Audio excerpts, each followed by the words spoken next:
En principe, l'année prochaine, jusqu'aux vacances, en fait, à l'été 2014, qui donc s'intéresse aux bâtiments d'école, aux maisons d'école, c'est-à-dire en fait, non pas au programme scolaire, non pas aux lois sur l'école, non pas à la formation des instituteurs, etc., choses qui sont finalement assez bien connues, mais à quelque chose qui est très matériel, très banal, très trivial, que sont justement ces maisons d'école, mais qui ont une importance considérable, évidemment, pour la scolarisation des enfants. Ce matin, j'écoutais, vous savez qu'aujourd'hui, c'est le lancement des commémorations de 1914-1918. Il y a eu, je crois, un discours du président de la République à ce sujet. Et ce matin, sur une radio nationale, il y avait invité Antoine Pro, qui est l'historien responsable, scientifique de ces... et qui rappelait quand même que la guerre de 14-18, c'est la guerre des enfants de Jules Ferry. Si au fond on a beaucoup de correspondances, vous savez, qui ont été échangées entre l'avant et l'arrière, c'est grâce à l'école. Vous voyez, vraiment... Alors cette école, évidemment, il a fallu des maîtres, il a fallu des programmes, etc., mais il fallait aussi des bâtiments. Et ce qui est intéressant dans cette affaire-là, c'est que jusqu'alors, les bâtiments d'école, les maisons d'école n'existaient pas. On faisait école dans des lieux qui n'étaient pas des lieux dédiés à devenir des lieux d'école, mais qui étaient des lieux loués à des particuliers, même à Digne, dans les grandes villes. En fait, les vraies écoles étaient très rares. Donc, au XIXe siècle, avec l'idée fondamentale quand même de scolariser d'abord les garçons puis les filles, qui d'ailleurs est antérieure à la République, c'est une idée vraiment du 19e. Sous la monarchie de Juillet, on s'intéresse à cette question-là, dès la Restauration. Voilà. Et on s'est dit, au fond, non seulement il faut évidemment donner la possibilité aux enfants d'aller à l'école, donc on va demander aux communes de faire des écoles quand elles ont une certaine taille, c'est 800 habitants, puis ensuite, etc. Mais à ce moment-là encore, on ne pose pas la question de la maison d'école. Cette question viendra en fait plus tard. Et quand on fait une maison d'école, évidemment, on essaye d'adapter l'école au public qu'on va accueillir. Et c'est ça l'intérêt aussi de la maison d'école, c'est que non seulement ça devient un lieu spécifique pour l'école, non seulement ça va devenir un lieu symbolique aussi, pour les républicains de la Troisième République, l'école, il y a un texte qui est intéressant, qui est d'ailleurs dans ce fascicule, que vous pourrez récupérer à la fin. J'en ai amené un certain nombre, je crois que j'en ai amené assez. Il y a un texte qui montre bien que en fait, l'école, c'est le pendant du château, vous voyez, il y avait le château aristocratique et l'école, elle est républicaine, vous voyez, c'est aussi évidemment le pendant de l'église, vous voyez bien pourquoi. Voilà, donc l'école est à la fois un lieu symbolique, est un lieu dédié aux enfants, et donc on va se poser des questions, savoir qu'est-ce qu'on fait pour ces écoles. Donc on va évidemment, dans la mesure du possible, séparer les sexes. On va aussi tenir compte de considérations hygiénistes, etc. Donc il y a beaucoup de choses qui vont intervenir pour justement faire des lieux spécifiques aux écoles où on est à la fois l'éducation, l'instruction, ce qu'on appelle l'instruction, mais aussi l'éducation, c'est-à-dire qu'en fait il s'agit aussi d'élever des enfants, c'est-à-dire en fait aussi leur donner des bonnes manières, les toilettes, vous voyez, toutes les questions hygiéniques, voilà. Donc tout ça est intégré dans cette question des écoles. Et puis dernière chose qui est vraiment fondamentale, c'est qu'à l'époque évidemment, compte tenu des conditions de transport, et en particulier dans des départements comme les Bas-Alpes, eh bien, on a adapté, l'école s'est adaptée à son public, c'est-à-dire en fait, elle était au devant du public, les enfants ne pourront pas se déplacer, les écoles ont été dans les chefs-lieux de communes, et puis aussi dans les hameaux, parce que le public ne pouvait pas se déplacer, et donc on a eu, je crois, jusqu'à 600 constructions d'écoles dans le département durant tout le 19e siècle. Vous voyez, donc c'est vraiment un effort considérable. Il y avait 254 communes, je crois, de mémoire. Vous voyez, donc c'est plus qu'une école par commune. C'est un effort considérable que les communes ont assumé financièrement aussi, parce que c'était la communale, donc évidemment avec des aides de l'État, mais qui était quand même finalement secondaire par rapport à l'effort demandé aux communes. Voilà, donc tout ça, on a essayé de le montrer, et donc je vois aussi Sylvie Deroche, qui est l'enseignante du service éducatif, et qui a participé évidemment à toute l'élaboration de ce fascicule, de l'exposition, et puis qui maintenant va exploiter ce thème-là, et je terminerai là-dessus, ce thème-là évidemment, avec des écoliers d'aujourd'hui, qui ont, je pense, prendre conscience de l'importance de la scolarisation, puisque après avoir scolarisé les enfants de 6 à 13 ans, puisque c'était l'âge obligatoire, après on est passé au collège, et puis après au lycée, et maintenant on est dans le supérieur, vous voyez, donc on a vraiment franchi toutes les étapes qui en fait terminent le processus. Voilà. Je laisse la parole donc à la Mobile Compagnie pour qu'ils expliquent en fait leur démarche, mais simplement moi je rappelle toujours que en fait c'est assez simple. On numérise des documents pour préparer les expositions, les ouvrages, etc. Et puis en fait on donne tous ces documents à la Mobile Compagnie qui s'en débrouille avec. Je vous laisse la parole. Merci. Et on va voir le résultat. Alors juste deux, trois mots avant de laisser la place au lecteur. Donc pour cette exposition, en effet, il y a eu beaucoup de documents, c'est plusieurs centaines qu'on a eu. Donc il a fallu choisir, c'est un petit peu compliqué, on ne pouvait pas tout lire forcément. Donc on essaye dans cette lecture-là que vous allez entendre et qu'on va refaire régulièrement dans le département pendant tout le premier semestre 2014, d'essayer de survoler, des fois en s'arrêtant de temps en temps un peu sur toute cette histoire de la mise en place de l'école publique et de l'école laïque. Et puis pour ce soir en particulier, en fait, parce qu'il y avait un dossier Blégier dans les documents.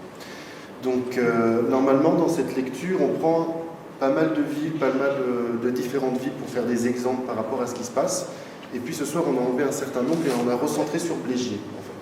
Donc ça fait que vous allez avoir ce soir la lecture que tout le monde aura, plus quelque chose de spécifique pour ce soir. Les documents que vous allez entendre vont de 1816 à 1976, donc on survole 160 ans. Pour votre confort d'écoute, pour la concentration des lecteurs et puis pour éviter tout problème anachronique, je vous demanderai d'éteindre votre portable si ça n'est pas le cas. Ça passe pas On pensait que non et tout à l'heure ça a sonné en fait. Donc au cas où, on ne sait jamais. En fait je dis ça à chaque fois parce que moi j'oublie de l'éteindre. Sur ce, bonne soirée. Blégier, 9 avril 1899. Extrait. Les archives communales n'ayant pas été bien conservées, on ne sait pas au juste à quelle époque une école a été fondée dans cette commune. Pourtant, d'après le témoignage sincère de monsieur le maire, âgé aujourd'hui de 77 ans et maire de Blégier depuis 1848, une chambre pour la classe et un cabinet noir pour le lit de l'instituteur avaient été achetés au chef-lieu par la commune dans l'ancien château du seigneur du lieu vers l'an 1744. La grande pièce servait en même temps de salle de délibération. Un grand coffre en bois noir contenait des archives qui furent éparpillées plus tard, vers 1862, pour les sauver d'un incendie qui se déclara dans cette maison. À Chanol, vers l'an 1744, la commune avait aussi acheté 2 pièces, l'une pour la salle de classe, l'autre pour l'instituteur. À Chavaille, il y avait au-dessus du four banal une chambre pour salle de classe et un petit cabinet pour le lit de l'instituteur en très mauvais état. À Hyères, l'État donnait anciennement 40 francs par an pour louer une salle de classe et un cabinet pour l'instituteur. Mais plus anciennement encore, on faisait la classe dans une étable. Il résulte des témoignages des anciens et des vieux papiers trouvés dans les archives ou dans les familles que les habitants de Blégier comprenaient l'importance de l'instruction, puisqu'au commencement de ce siècle, il n'y avait à Chanol que 2 ou 3 familles qui ne savaient pas lire, et la population totale de la commune était alors de plus de 500 habitants.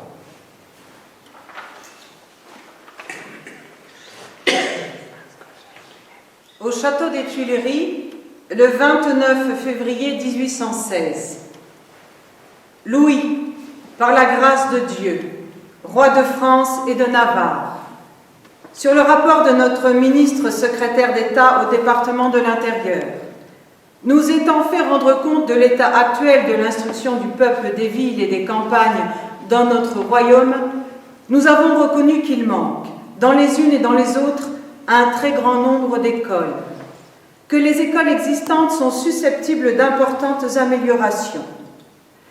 Persuadés qu'un des plus grands avantages que nous puissions procurer à nos sujets est une instruction convenable à leurs conditions respectives, que cette instruction, surtout lorsqu'elle est fondée sur les véritables principes de la religion et de la morale, est non seulement une des sources les plus fécondes de la prospérité publique, mais qu'elle contribue au bon ordre de la société, prépare l'obéissance aux lois et l'accomplissement de tous les genres de devoirs, nous avons ordonné et ordonnons ce qui suit.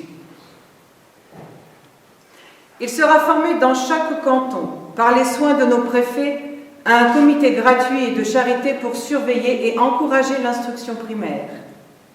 Seront membres nécessaires de ce comité le curé cantonal, le juge de paix, le principal du collège, s'il y en a un dans le canton. Les autres membres, au nombre de 3 ou 4 ou plus, seront choisis par le recteur de l'académie. Le comité cantonal veillera au maintien de l'ordre, des mœurs et de l'enseignement religieux, à l'observation des règlements et à la réforme des abus dans toutes les écoles du canton.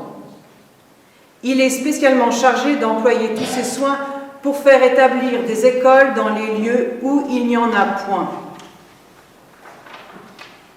Toute commune sera tenue de pourvoir à ce que les enfants qui l'habitent reçoivent l'instruction primaire et à ce que les enfants indigents la reçoivent gratuitement.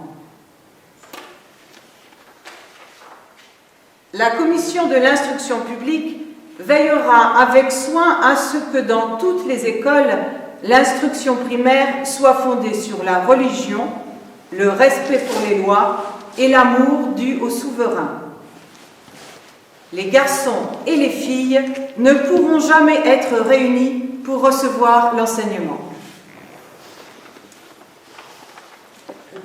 Ministère de l'Instruction publique, Université de France, Paris, le 9 octobre 1832. Monsieur le préfet, la loi du 28 juin dernier porte, article 12, « Il sera fourni à l'instituteur communal un local convenablement disposé, tant pour lui servir d'habitation que pour recevoir les élèves. »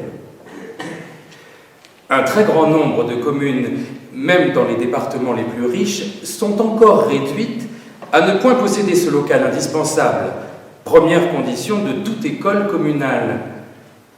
L'ordonnance royale du 16 juillet a promis, article 13, que divers plans d'écoles primaires pour les communes rurales, accompagnés de devis estimatifs détaillés, seraient dressés par les soins du ministère de l'Instruction publique. Ces plans viennent d'être terminés et je m'empresse, monsieur le préfet, de vous en adresser plusieurs exemplaires. Vous remarquerez que les plans ainsi que les devis ont été conçus et rédigés dans l'intention de répondre aux vœux et aux besoins réels des communes rurales très différentes en population et en ressources. Les évaluations des matériaux et de la main-d'œuvre paraissent, en général, n'avoir rien d'exagéré. Il est possible, toutefois, et il est désirable que, dans chaque localité, une étude approfondie des ressources qui lui sont propres amène à une diminution des frais de premier établissement. Toutes les autorités, et notamment les conseils municipaux, s'accorderont à prendre pour règle fondamentale de ne rien refuser au nécessaire, mais de ne rien donner au luxe. Salubrité, facilité de surveillance, commodité du service pour le maître et pour les élèves. Voilà ce qu'il faut chercher avec soin et ce qui pourra toujours se concilier avec une grande simplicité et une économie décente. On pourrait procurer un local convenable à la plus grande partie des communes rurales en ménageant même dans la maison d'école une salle qui servira alternativement aux séances du conseil municipal et à celles du comité local et qui renfermera les archives respectives. Recevez, Monsieur le Préfet, l'assurance de ma considération très distinguée. Le ministre de l'Instruction publique. Loi de 1833. Article 8. Les écoles primaires publiques sont celles qu'entretiennent en tout ou en partie les communes, les départements ou l'État. Article 9. Toute commune est tenue, soit par elle-même, soit en se réunissant à une ou plusieurs communes voisines, d'entretenir au moins une école primaire élémentaire. Ministère de l'Instruction publique, Université de France, Paris, le 25 avril 1838. Monsieur le Préfet, je crois devoir vous prier de nouveau de ne pas perdre de vue qu'il est d'une indispensable nécessité que les plans des maisons d'école et des maisons d'asile, pour la construction desquelles on demande les secours et les fonds de l'État, présentent toujours la disposition des lieux d'aisance et une séparation en planches dans les écoles destinées à recevoir filles et garçons. Recevez, Monsieur le Préfet, l'assurance de ma considération très distinguée. Le ministre de l'Instruction publique, grand maître de l'Université Salvanti. Département des Basses-Alpes, sous-préfecture de Barcelonnette. Barcelonnette, le 23 septembre 1842. Monsieur le sous-préfet de Barcelonnette au préfet des Basses-Alpes. Monsieur le préfet, avant de vous accuser réception de l'excellente instruction sur l'assainissement des salles d'école que vous avez eu la bonté de m'adresser avec votre dépêche du 9 juin dernier, je voulais étudier ce document. C'est ce que je viens de faire avec toute l'attention due à l'importante question de salubrité qui y est traitée. Les moyens indiqués sont tout à la fois simples, ingénieux, à portée de toutes les localités et présentent, outre des moyens d'assainissement infiniment précieux, des avantages réels sous le rapport de l'économie dans la dépense. Je saisis cette occasion, Monsieur le Préfet, pour vous parler de l'ameublement de nos écoles dont presque toutes sont entièrement dépourvues. Cet objet, si nécessaire à la bonne tenue des écoles, a tellement été négligé jusqu'à ce jour dans la plupart des communes que, dernièrement, on m'a proposé sérieusement la question de savoir si le mobilier des salles d'école, tables, bancs, etc., n'était pas à la charge des instituteurs, ce qui donne une juste idée de l'état de désordre qui règne à cet égard dans plusieurs localités. Il est important, Monsieur le Préfet, de songer pour l'arrondissement de Barcelonnette à ce que les salles d'école y soient pourvues de tout le mobilier nécessaire, tables, bancs, estrades, tableaux, etc.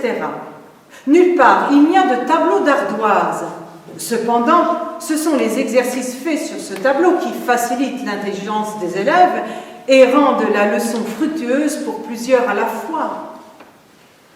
J'ai l'honneur de vous proposer, Monsieur le Préfet, de faire examiner la question d'ameublement par Monsieur l'inspecteur des écoles primaires et de le charger de l'approfondir à l'égard de chaque localité avec assez de détails pour que l'administration, conjointement avec le comité supérieur, puisse prendre des moyens efficaces à l'effet de parvenir à faire pourvoir les salles d'école du mobilier dont il sera reconnu que chacun a besoin.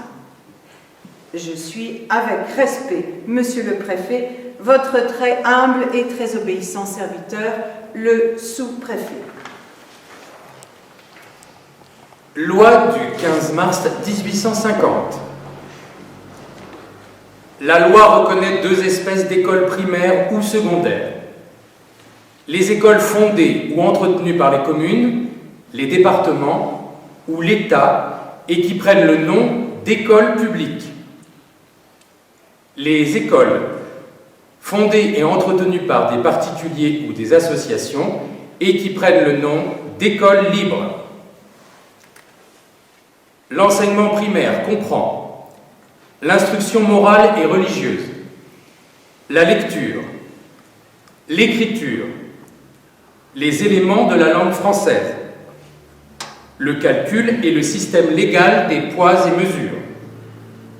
Il peut comprendre en outre l'arithmétique appliquée aux opérations pratiques, les éléments de l'histoire et de la géographie, des notions de sciences physiques et de l'histoire naturelle applicables aux usages de la vie, des instructions élémentaires sur l'agriculture, l'industrie et l'hygiène, l'arpentage, le nivellement, le dessin linéaire, le chant et la gymnastique. L'enseignement primaire dans les écoles de filles comprend, outre les matières de l'enseignement primaire énoncées, les travaux à l'aiguille. L'enseignement primaire est donné gratuitement à tous les enfants dont les familles sont hors d'état de le payer.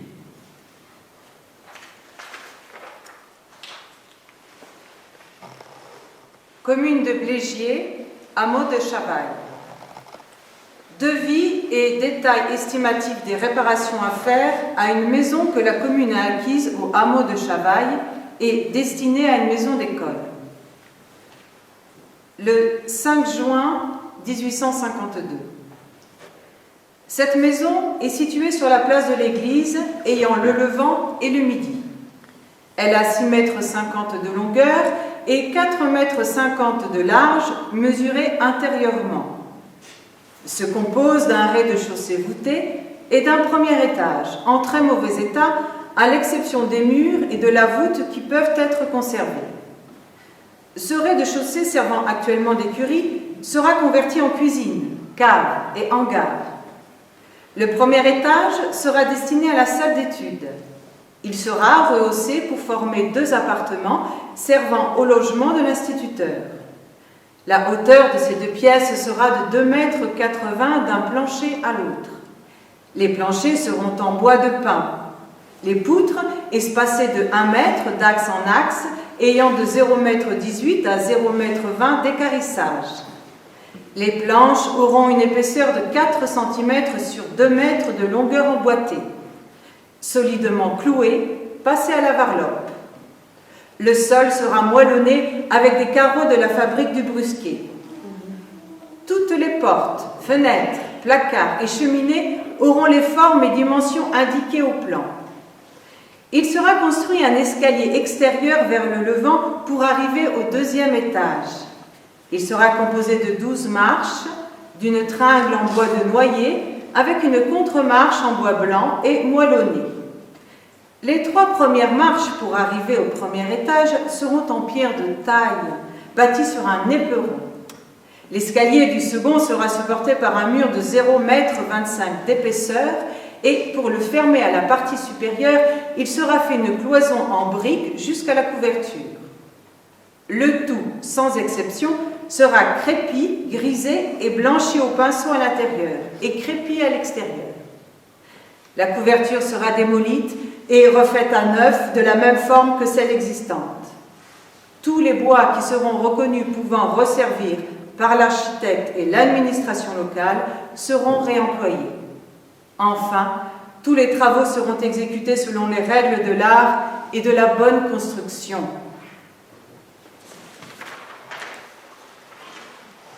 « 30 juillet 1858.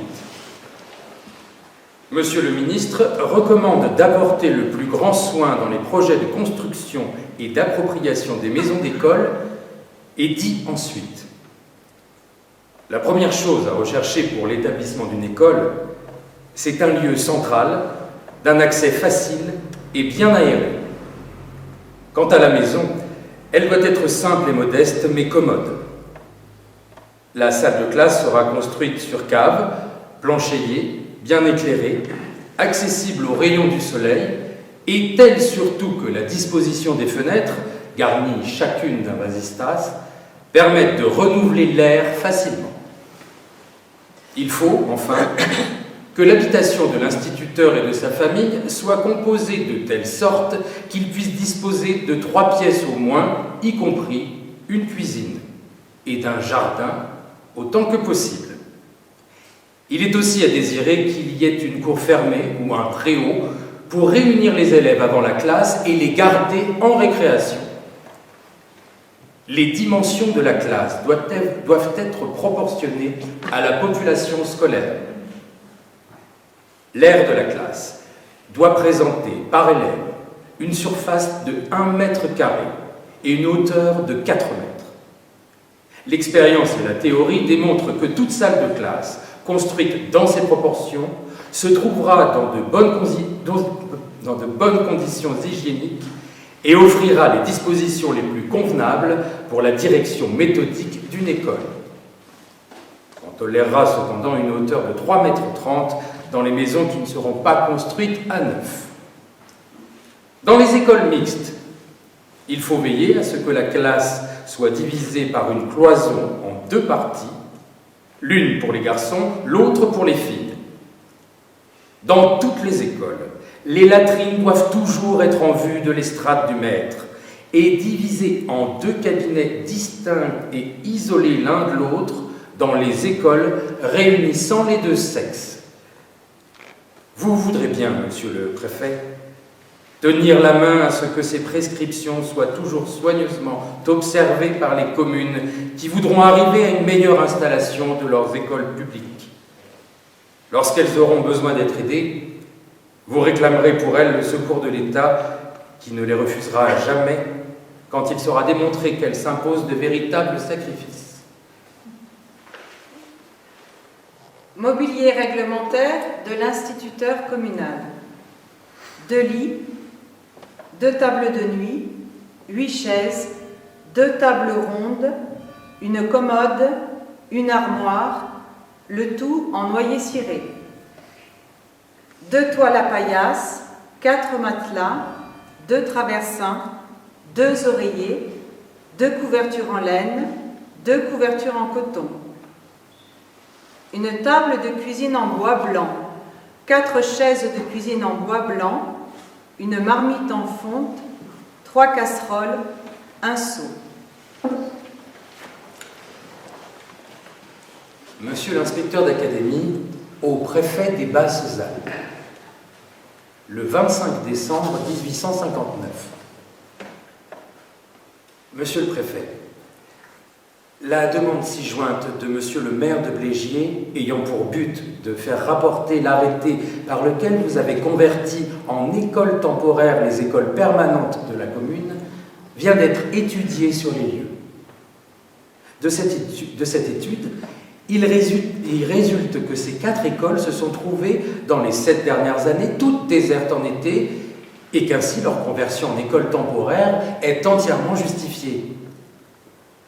Toutefois, pour satisfaire au désir que pourraient avoir quelques pères de famille d'envoyer toute l'année leurs enfants à l'école, je consens à ce que votre arrêté précité soit modifié en faveur de l'une des écoles transformées.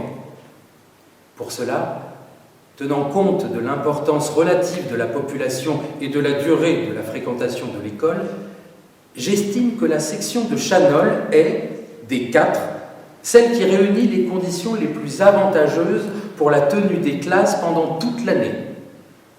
Si, du reste, on jette les yeux sur la carte, il est facile pour se convaincre qu'en fixant le siège d'une école permanente à Chanol, les enfants des autres sections pourront s'y rendre en été, puisqu'ils auront seulement à parcourir de Blégier, chef-lieu, 3 km en une demi-heure, de Chavailles, 5 km en 1 heure, d'Hyères, en passant par Blégier, 6 km en 1h15.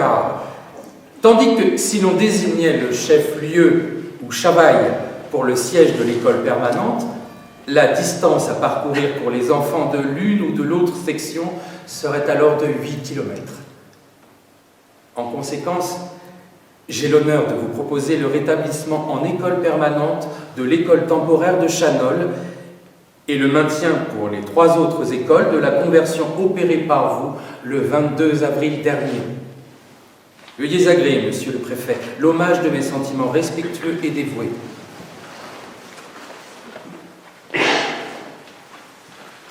Bulletin des lois du 10 avril 1867.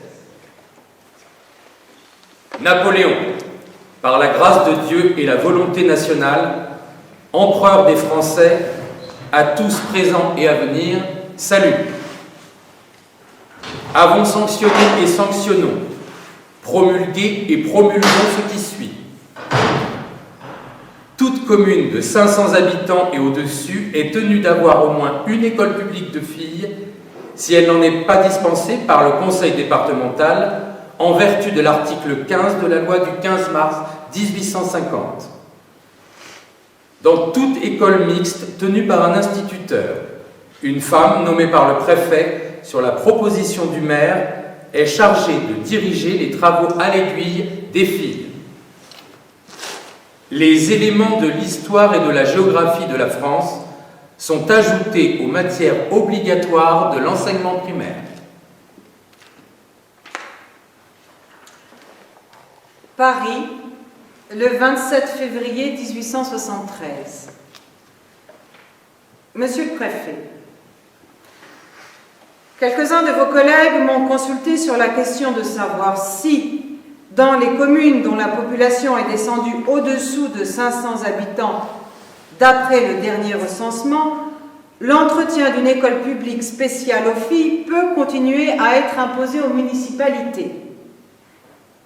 L'article 1er de la loi du 10 avril 1867 est formel. C'est seulement dans les communes de 500 habitants et au-dessus que l'entretien d'une école publique spéciale de filles est obligatoire. La négative n'est donc point douteuse. Il serait toutefois regrettable, sous tous les rapports, que des écoles rendant de véritables services fussent tout à coup fermées parce que la population de la commune où elles sont établies n'atteindrait plus le chiffre légal de 500 habitants. Et il y aurait lieu, dans la plupart des cas, d'aviser à assurer leur maintien par un subside du département ou de l'État. Recevez, Monsieur le Préfet, l'assurance de ma considération très distinguée. Jules Simon.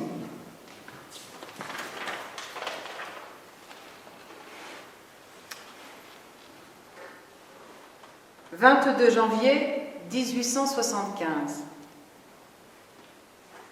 Monsieur le Préfet, je suis informé que dans un certain nombre de localités, la maison d'école se trouve trop souvent rapprochée d'établissements tels que cafés, cabarets, auberges, etc. Il en résulte des inconvénients sérieux au point de vue moral et au point de vue scolaire. Les élèves qui fréquentent l'école n'y trouvent pas la tranquillité nécessaire aux études. À différentes reprises, mes prédécesseurs ont appelé sur ce point l'attention de l'administration préfectorale. Mais, leurs instructions paraissant tomber dans l'oubli, je tiens à les replacer sous vos yeux. Dans quelques villes, dit la circulaire du 24 décembre 1855, on ne fait nulle attention au voisinage des écoles et on expose ainsi les enfants à recevoir des impressions, soit morales, soit physiques, aussi contraires à leurs mœurs qu'à leur santé. Aucun de ces détails n'est à dédaigner pour tout homme qui connaît et qui aime l'enfance. La maison d'école doit être isolée de toute habitation bruyante ou malsaine. Je recommande de nouveau, Monsieur le Préfet, cette question à votre sollicitude. Il importe au plus haut point que les écoles soient protégées autant que possible contre tout voisinage gênant, insalubre ou dangereux, cafés, auberges, marchés, abattoirs, etc. En un mot, contre tout ce qui peut nuire à la santé, à la moralité et aux études des élèves. Vous avez le devoir, décret du 7 octobre 1850, que lorsqu'une commune veut créer une école ou déplacer un établissement déjà existant, de faire examiner et de rechercher vous-même si le local proposé convient à sa destination. Je ne puis que vous engager à vous reporter à ces prescriptions. Vous voudrez bien, Monsieur le Préfet, m'accuser réception de cette circulaire et prendre des mesures pour en assurer l'exécution. Recevez, monsieur le préfet, etc., etc. Le ministre de l'Instruction publique, des cultes et des beaux-arts à Decumont. Rapport de l'inspecteur d'académie des Basses-Alpes, 1878. Nous possédons aujourd'hui 501 écoles pour 136 166 habitants. Sur 251 communes, 4 seulement sont dépourvues d'écoles publiques. 501 écoles pour 251 communes donnent 2 écoles par commune. Mais par exception, l'arrondissement de Barcelonnette, qui n'a que 20 communes, a 84 écoles. Voilà donc un arrondissement qui se trouve doté de 4 ou 5 écoles par commune. Ce qui serait un luxe en d'autres régions ne suffit pas, ici. Car bien des intérêts sont encore en souffrance. On a soif d'instruction dans les moindres hameaux, et ces hameaux, éparses au fond d'étroites vallées, sur les flancs escarpés des monts, sur des sommets rongés par des torrents qui creusent des sillons béants et formidables, ces hameaux, presque invisibles sur les hauteurs ou dans les profondeurs alpestres, imperceptibles point dans cette immensité, ces hameaux sont pourtant quelque chose. Chacun d'eux constitue un petit monde à part auquel il faut son instituteur, son école. Voilà pourquoi nous n'aurons jamais trop d'écoles, ni jamais trop d'instituteurs. Pour rendre générale et sans intermittence la fréquentation, il faudrait l'obligation. Mais l'obligation n'est possible dans les Alpes qu'à partir du jour où le plus petit hameau sera doté d'une école à sa portée. Et nous n'en sommes pas là. Il y a dans la montagne des pays perdus, des points habités qu'on croirait inhabitables. En maint endroit, l'école y fait encore défaut et les enfants sont condamnés à l'ignorance faute de pouvoir franchir l'infranchissable abîme qui, l'hiver, les isole en ces tristes quartiers. Ceux qui sont empêchés d'aller trouver l'école ira partout, tôt ou tard, les trouver.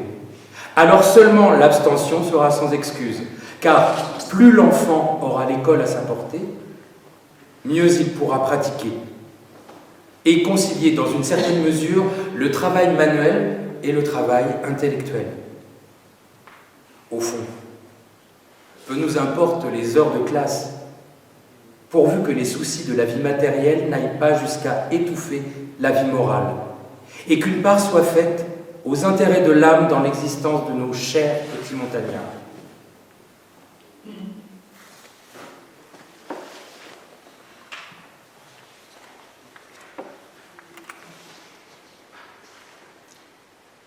Extrait du registre des délibérations du conseil municipal de la commune de Blégier. Le 6 février 1878. Un projet de restauration de la maison d'école de Chavailles a été adressé à Monsieur le Préfet et les membres du Conseil général ont bien voulu donner un avis favorable. Les habitants intéressés trouvent que cet emplacement est bien, mais qu'il y a encore des inconvénients graves. La fontaine du village est contre et on ne peut pas la changer.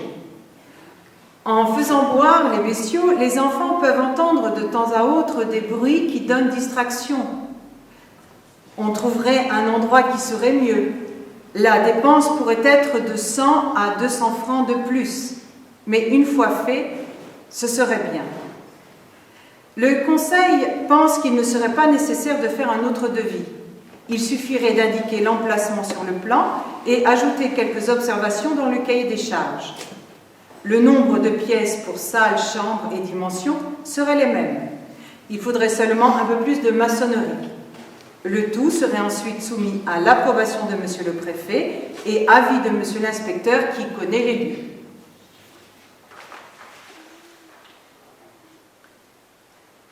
Monsieur le maire de Blégier à Monsieur le préfet des Basses-Alpes. Blégier, le 28 février 1879. Monsieur le préfet, vous avez bien voulu donner les suites nécessaires pour faire approuver auprès de Monsieur le ministre le projet de construction d'une maison d'école à Chavailles et vous m'avez fait connaître que vous me le ferez parvenir lorsque nous aurions les ressources que nous avons promis de faire pour notre part. Nous n'aurions jamais osé penser de faire des constructions neuves parce que la situation financière de la commune est mauvaise et les habitants sont pauvres. Surtout encore plus depuis 4 ou 5 ans parce que les récoltes vont trop mal par manque de pluie en temps utile. Aussi, il y a 30 ans, nous avions une population de 501 et maintenant, nous n'en avons plus que 416. Les familles qui manquent sont allées chercher des terrains moins ingrats. Lorsque nous vous avons promis de faire la moitié de la dépense, nous avions pensé qu'une fois la subvention accordée, nous serions autorisés à mettre en adjudication. On aurait fait la maçonnerie, la toiture, on aurait approprié une salle de classe et une chambre pour l'institutrice.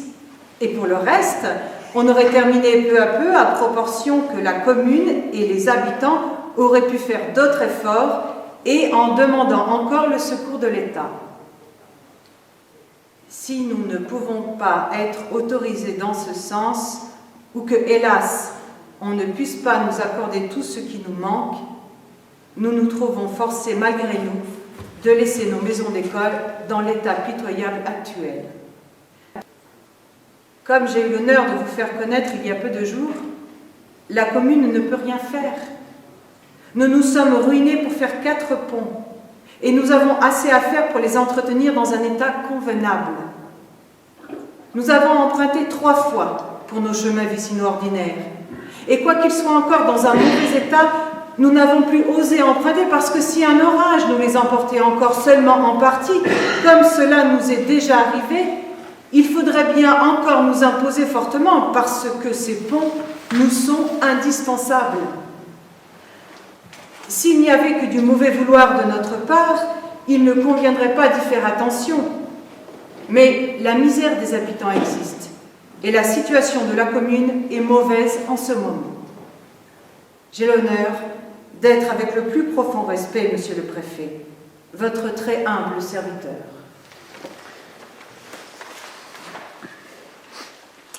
République française, loi du 16 juin 1881. Il ne sera plus perçu de rétribution scolaire dans les écoles primaires publiques, ni dans les salles d'asile publiques. Le prix de pension dans les écoles normales est supprimé. Le président du Conseil, ministre de l'Instruction publique et des Beaux-Arts, Jules Ferry. République française, loi du 28 mars 1882. L'instruction primaire est obligatoire pour les enfants des 2 sexes âgés de 6 ans révolus à 13 ans révolus. Elle peut être donnée soit dans les établissements d'instruction primaire ou secondaire, soit dans les écoles publiques ou libres, soit dans les familles, par le père de famille lui-même ou par toute autre personne qui l'aura choisi. Un règlement déterminera les moyens d'assurer l'instruction primaire aux enfants sourds-muets et aux aveugles. Il est institué un certificat d'études primaires. Il est décerné après un examen public auquel pourront se présenter les enfants dès l'âge de 11 ans. Ceux qui, à partir de cet âge, auront obtenu le certificat d'études primaires seront dispensés du temps de scolarité obligatoire qui leur restait à passer. Lorsqu'un enfant manque momentanément l'école, les parents ou les personnes responsables doivent faire connaître au directeur ou à la directrice les motifs de son absence.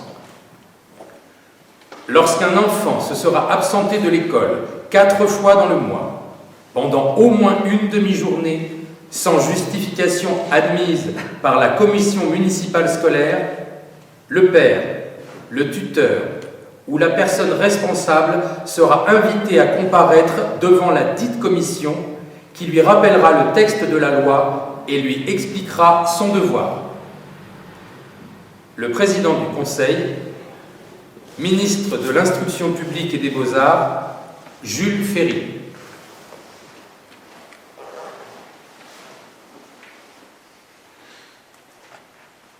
Matériel scolaire.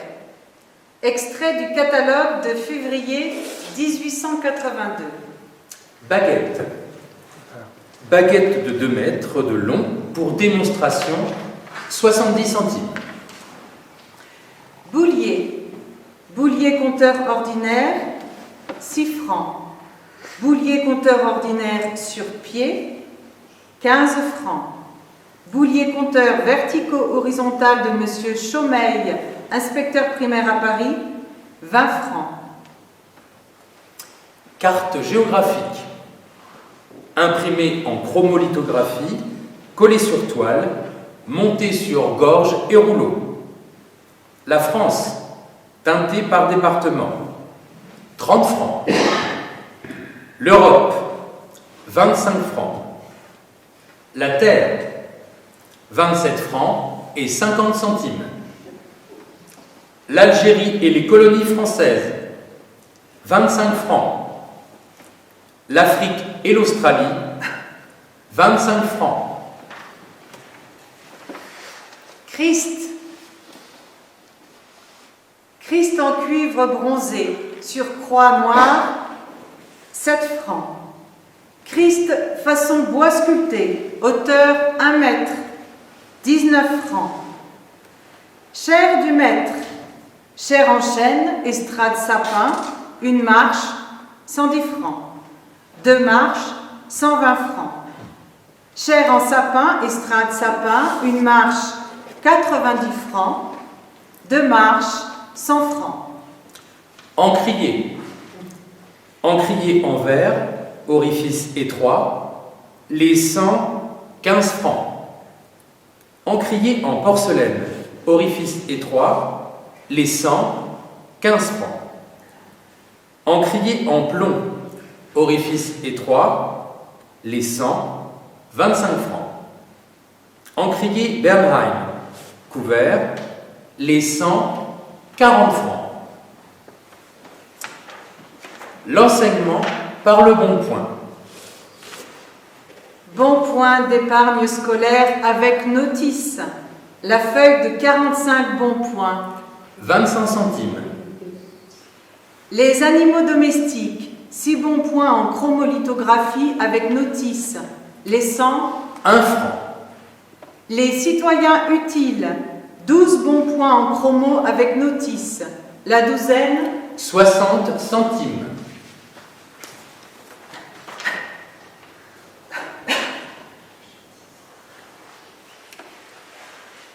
Digne, le 19 février 1885. L'inspecteur primaire à l'inspecteur d'académie. Monsieur l'inspecteur, Monsieur le maire de Blégier sollicite l'approbation du procès-verbal de réception définitive 6 juin des travaux de construction de la maison d'école de Chavaille, hameau de cette commune. Cette maison est à l'usage de l'école depuis environ 3 ans. À cause de la pente et du manque de solidité du terrain sur lequel il avait fallu bâtir, on craignait des affaissements et par suite des mouvements des lézardes dans les murs du local. Rien ne s'est produit jusqu'à présent et toute crainte à cet égard a disparu aujourd'hui. À l'occasion de mes 2 derniers passages à Chavaille, l'examen attentif de toutes les parties de la maison ne m'a rien révélé de défectueux dans le travail. L'entrepreneur, qui est du pays, n'a rien négligé pour bâtir solidement. Il a tenu l'honneur de bien servir son pays et, pour ce motif, il mérite une gratification de la commune. La maison d'école est suffisante et convenable. Les élèves et la maîtresse s'y trouvent très bien. Toutefois, un lambrissage du plancher supérieur de la classe serait nécessaire pour empêcher le bruit qui peut se faire dans le logement d'arriver aux oreilles des élèves et déranger ainsi l'école. La commune se propose de faire ce lambrissage aussitôt que ses finances le lui permettront. Considérant que la dite maison d'école a été construite dans de bonnes conditions de solidité et de durée, que les plans et devis adoptés ont été régulièrement suivis, que les dépenses du projet sont très modérées, estime qu'il y a lieu d'approuver le procès-verbal ci-joint de réception définitive des travaux. Veuillez agréer, Monsieur l'inspecteur, l'assurance de mon respectueux dévouement. Digne, le 20 juin 1906. L'inspecteur de l'Académie d'Aix à Monsieur le préfet des Basses-Alpes. Par sa délibération du 24 septembre 1905, le conseil municipal de Blégier avait, conformément aux instructions contenues dans votre circulaire du 7 de ce même mois, voté une somme de 80 francs, soit 20 francs par école, pour assurer le service du balayage des classes. Lorsqu'il a dressé le budget de 1907, le même conseil municipal a supprimé ce service sous le prétexte que les communes voisines ne l'assuraient pas. Or, les renseignements qui me sont fournis résultent que le budget de la commune de Blégier s'équilibre avec un excédent de recettes plus que suffisant pour faire face à la dépense occasionnée par le balayage des classes. J'ai, en conséquence, l'honneur de vous prier, Monsieur le Préfet, de bien vouloir maintenir au budget de 1907 le crédit de 80 francs qui a été supprimé par le conseil municipal de Blégier.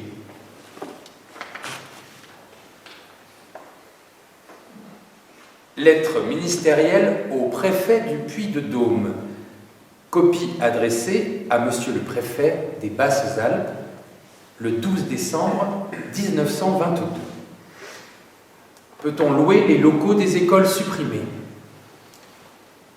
Vous m'avez demandé si les immeubles rendus vacants par des suppressions d'écoles pouvaient être mis en location. La location peut être consentie à certaines conditions. Le locataire devra être d'une honorabilité reconnue et sa présence ne pourra gêner en aucune façon le service scolaire. Le prix de la location sera raisonnable, il sera versé intégralement à la caisse des écoles. Le projet de location me sera soumis et j'examinerai s'il satisfait à ces conditions.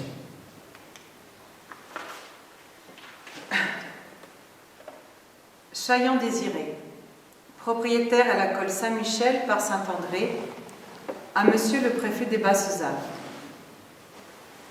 La colle Saint-Michel, le 18 février 1929. Monsieur le Préfet, j'ai l'honneur de vous adresser une nouvelle demande pour vous prier de vouloir bien faire votre possible pour faire rouvrir l'école communale de la colle Saint-Michel. Comme je vous l'ai dit sur ma première demande, l'école est fermée depuis le 29 novembre dernier et c'est un bien grave préjudice qui m'est causé. Je comptais faire présenter un de mes enfants au certificat d'études primaires et faire concourir l'autre pour les bourses de l'État, ce qui n'est plus possible pour cette année.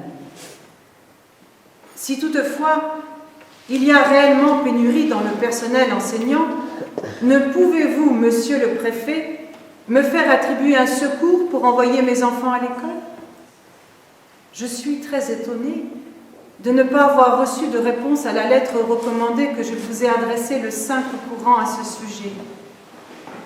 Je ne puis croire qu'après avoir donné au pays pendant la guerre les forces et l'énergie que je devais à ma famille, l'instruction gratuite à tous soit refusée à mes enfants.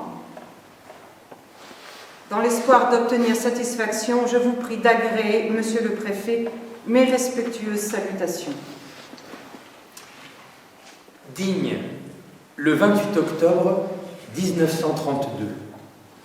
L'inspecteur d'Académie des Basses-Alpes à Monsieur le Préfet des Basses-Alpes. En vous retournant la lettre ci jointe de Monsieur le maire des Dourbes, j'ai l'honneur de vous informer qu'il ne me semble pas actuellement possible de proposer à Monsieur le ministre de l'Éducation nationale la réouverture de l'école des Dourbes pour une seule élève, en raison des graves difficultés budgétaires de l'heure, ainsi que des compressions demandées par Monsieur le ministre, et compte tenu du fait que la commune des Dourbes possède une autre école qui fonctionne. J'estime que le cas de cet unique enfant est du ressort des subventions d'études permettant de fréquenter l'école la plus voisine et qu'il y aurait lieu de lui faire obtenir une telle subvention.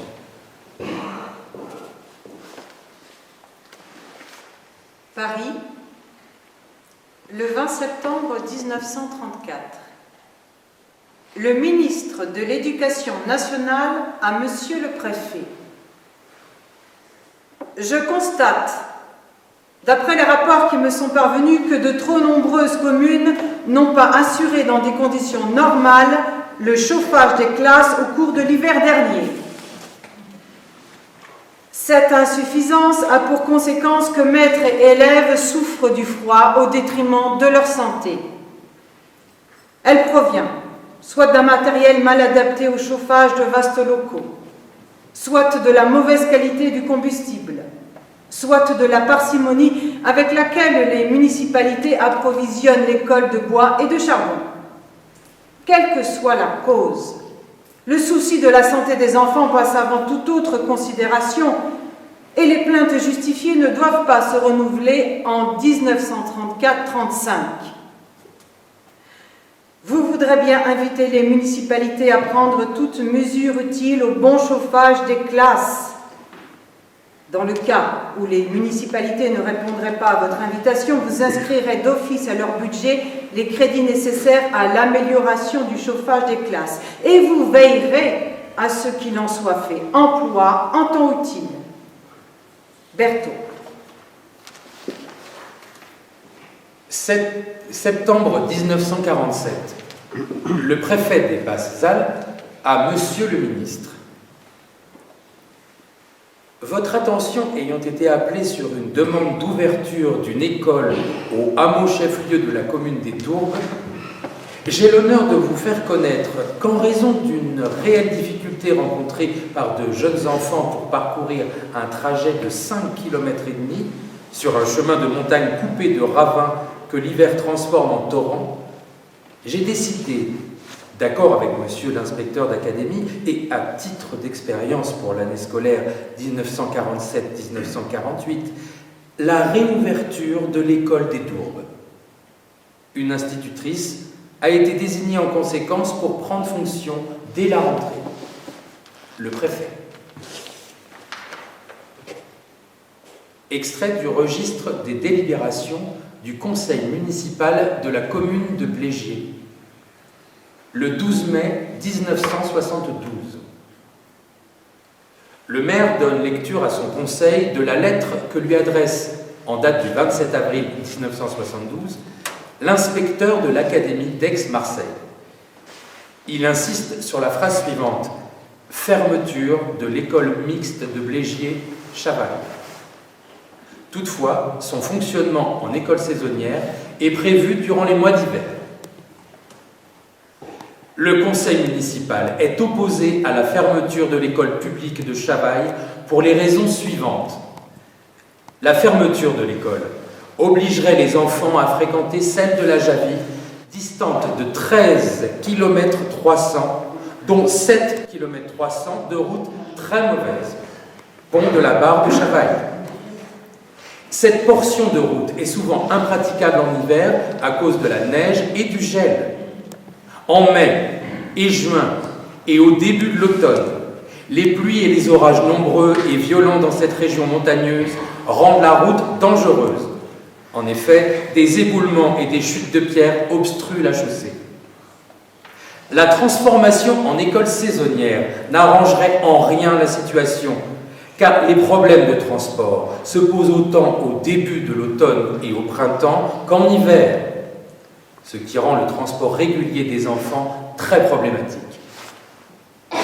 Les parents de ces enfants, propriétaires du hameau des Blancs, à 800 mètres en amont du village de Chavaille, pratiquement inaccessibles aux voitures, sont désespérés par cette fermeture éventuelle. Pour eux, il n'y a que deux solutions. Ou laisser leurs enfants dans l'ignorance, ou quitter le pays auquel ils sont fermement attachés. Le conseil municipal précise en outre qu'il n'y a point de cantine à la Javie. Le conseil municipal, à l'unanimité, demande à monsieur le préfet et à monsieur l'inspecteur d'académie de faire tout leur possible afin que cette école soit maintenue comme par le passé. Extrait du registre des délibérations du conseil municipal de la commune de Blégy, le 11 janvier 1976. Le maire a ouvert la séance et expose au conseil ce qui suit. L'école saisonnière de Chavailles n'a pu être maintenue en 1976, faute d'effectifs scolaires. Vu l'état actuel du village, rien ne laisse présager une amélioration démographique future. Il serait prudent, néanmoins, d'entretenir cette école en bon état. Pour ce, une ressource demeure, continuez à l'occuper. En conclusion, nous demandons à louer pour l'année, sous certaines réserves, l'appartement de l'instituteur.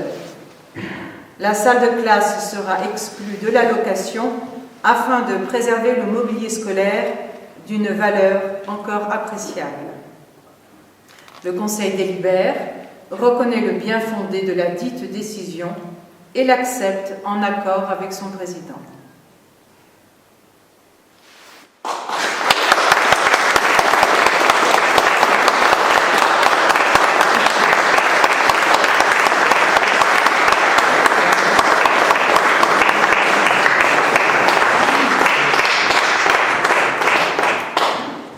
On construit des écoles quand la population descend. Hein. Et donc, évidemment, ça pose un tas de problèmes. Et en réalité, on construit des écoles, donc 600 écoles, hein, j'ai dit au total, alors que le département, à partir des années 1840, perd des habitants. Donc, on a ce paradoxe des enfants qui vont aller dans des écoles. Alors, il y en a de moins en moins. Il y avait des exemples où il y en a 2, 3. Alors, on en tire... Vous savez, comme toujours, on essaie d'en récupérer un ici, un là, pour réussir à faire une école. C'est un peu d'ailleurs toujours pareil, hein, je crois que ça n'a pas changé. Voilà, et donc on entre dans cette problématique qui explique en fait cette histoire des écoles et qui rend les choses très particulières dans des départements comme ci. Dernier mot pour dire que là on a parlé des années 60 en fait, enfin 70 même, mais avant j'étais directeur en Lozère, 2 ans. Et en Lozère, vous savez, c'est le plus petit département de France, hein, 77 000 habitants. Et quand j'ai dit que je partais dans les Alpes de Haute-Provence, on m'a demandé pourquoi, etc. Enfin, évidemment. Et mes agents avaient sorti un rapport de l'inspecteur d'académie qu'il avait fait donc, en Lozère et qui avait utilisé comme modèle celui de l'inspecteur d'académie des Alpes de Haute-Provence, enfin des Basses-Alpes à l'époque, car au fond, les situations étaient très comparables. On avait beaucoup de problèmes qui étaient liés évidemment à l'éloignement des habitants, au relief, aux conditions climatiques, et ce rapport en fait insistait beaucoup sur le personnel, donc ce qui n'est pas une question qui a été évoquée ici, mais puisque outre la question de la population, il y avait aussi la question du personnel, parce que la tendance était quand même que, un peu comme dans toutes les périphéries, on envoie les jeunes, vous voyez, les jeunes au début de leur carrière, et puis évidemment, les jeunes n'avaient qu'une envie, c'était partir le plus vite possible du département, et donc l'inspecteur il luttait pour essayer de retenir les jeunes, ce qui était exactement le cas donc, dans les Alpes. Voilà.